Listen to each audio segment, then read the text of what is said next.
الاوبجكت او الشيء والعلم. العلم حاجه والشيء حاجه تانية. الشيء وقع ما يقع، محمد وقع ما يقع محمد. امال انت عايز تقول ايه؟ العلم كله يتلخص في كلمه جميله قوي: وعلم ادم الاسماء كلها. اول حاجه في العلم عندك تحت خالص الاوبجكت او الشيء مش مفيده لاي حد. ايتم: محمد وقع، احمد وقع، محمد جري في الشارع، سعيد شرب ميه. كلها حاجات ملهاش معنى. تفاحه وقعت على الارض، شويه هواء خبط في الازاز كسره. مفيش حاجه انت قادر تفهمها، مفيش انسايتس. كمان انا مش عايز انسايتس، خلي بالك كلمه انسايتس مش حلوه، مش صح يعني. انا مش عايز بس ازكي على كلمه تودينا في مكان مش صح. انا الانسايت دي هتفيد مين؟ هتفيد مامه محمد، علشان الواد محمد كل شويه يقع فهتمسكه من رجليه وما توقعوش بعد كده تاني. خبره مش مفيده. الخبره دي مش مفيده، لان الخبره دي بتاعت ام محمد بس. المستفيده ان محمد بيقع كتير. المعلومات دي مفيده للشركات، مفيده للمهنيين، مفيده لبتوع التسويق يجيبوا يعملوا جزمه طريه شويه عشان الواد محمد كل شويه يقع، مفيده للمسوقين، لكن مش مفيده للعلم. العلم بقى بياخد الايتمز الصغيره اللي بتحصل دهيت ويبدا يطلع بيها ليفل اعلى شويه. وعلم ادم ايه بقى؟ الاسماء. هنا وحده بناء العلم، الكونستراكت دي وحده بناء العلم. الانسان سقط. الانسان بقى محمد ده بقى الانسان. انت طلعت المستوى بقى ايه؟ ممكن تسميه مستوى من التعميم، ممكن تسميه مستوى من توحيد الفكر، ممكن تسميه مستوى من وصف الاحداث.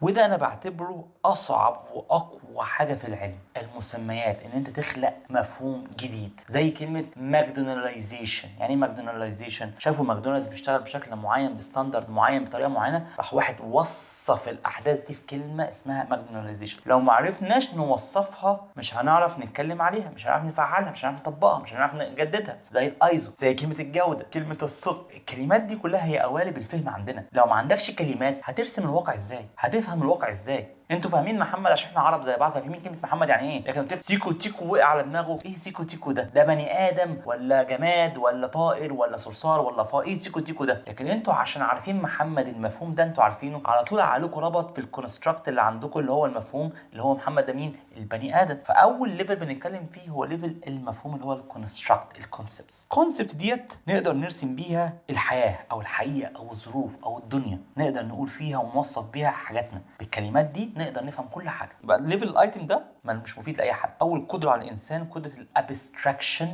يعني ايه قدره الابستراكشن؟ قدره التجريد، ان انا اطلعه مستوى كلام علمي، اللي هو اول كلمه بنستخدمها هي كلمه كونستراكت. كونستراكت يعني ايه بقى؟ مفاهيم. حتى اسمه كونستراكت. يعني كونستراكت بيتكون مجموعه من الايتمز. هي كل كونستراكت سواء كنت كوانتيتيف ولا كواليتيف مش تفرق. اي كلمه انت بتستخدمها لازم تعرفها. انت بتقول السعاده، يعني ايه السعاده؟ وازاي تتاكد ان كلمه السعاده مش معناها الفرح، مش معناها الواحد موهوم او لا. عايز اوصف الكلمه اللي بستخدمها كويس، عشان دي الطريقه اللي انا هقدر اشوف بيها الاحداث او اقيسها. خلي بالك دلوقتي بين ما بين كوانتيتيف وكواليتيف. اشوف بيها الاحداث اسمها ايه؟ كواليتيف. او اقيسها يبقى ايه؟ كوانتيتيف. اقيس قد ايه سعيد. او انا بسال على السعاده عشان افهم هو بيفكر ازاي. دي اول ليفل في معرفه يعني ايه علم، كلمه كونستراكت. خلي بالك اللي بيقدر يخلق مفاهيم هو اعلى مستوى من الفلسفه او اعلى مستوى من الكونتريبيوشن تو نوليدج. يعني مثلا اللي اخترع كلمه الماركسيه، الديمقراطيه، الكلمات دي كلها اللي اخترع الكلمات دي هم اكتر ناس مؤثره في العلم. وخلي بالك الناس دي اكتر ناس بتاخد سايتيشن، الناس دي بنتكلم عنها في الابحاث، لان هو كل ما يجي يعرف الكلمه هيضطر يروح لمين؟ للي عرف التعريف ده الاول، اللي قال الكلمه دي. وده شيء محرم على اغلب اهل مصر والعرب. ليه بقى؟ لان البوزيتيفستيين غالبا بيترعبوا رعب